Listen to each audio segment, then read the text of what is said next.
Guys, I am the only one in the world that is not surprised that Norway just kicked out Brazil out of the World Cup. And this is why you should follow us at Unfiltered. We know this sport. We know this game. No be cho. I said it at the beginning of this tournament that this Brazilian side will not go far.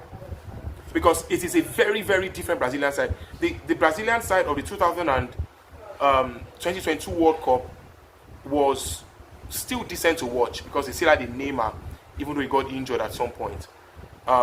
The one before that, the 2018, was also decent. But from that time till now, there's a dearth of talent. It's like a slippery slope down in the production of talented midfielders.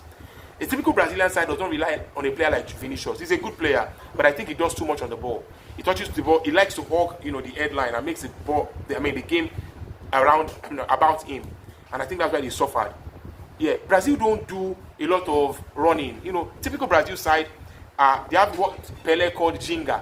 It's a Brazil jogo bonito kind of feel. They use the ball, they treat it like a friend. They're bouncing it off each other. There's creativity. They can make true passes. Creative passes from the middle of the line. The likes of Kaká, the likes of Ronaldinho. They had Denilson at the time. Brilliant players. That were just in that particular Brazilian side. Over from the course of the 2002, the France 98 team, the USA 94 team, and from the turn of the millennium, they suffered a dearth of talent as far as I'm concerned.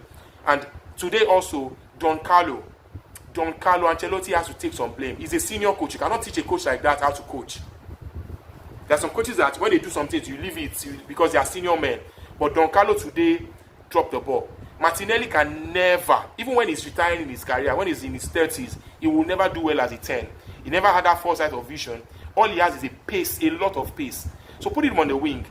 Take the risk on Thiago, or maybe just start Hendry. You can play Cunha in that position that just supports the striker a little bit. There was no need for Martinelli playing that particular. And then when it was time to substitute again, you now allow Neymar to be leading the line as well again.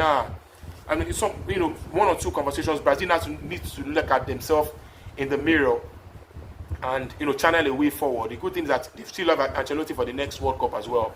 But shout out to Norway. Remarkable team, remarkable mentality, and King Haaland would, Romario said something in USA 94 that top world-class strikers don't need too many touches on the ball. They need to put the ball at the back of the net, and they don't need too many chances as well. Haaland was not really part of that game, but when he got his chances, he used it. I'm so glad that Norway really are going on now, and we all can do the I'll see you in the next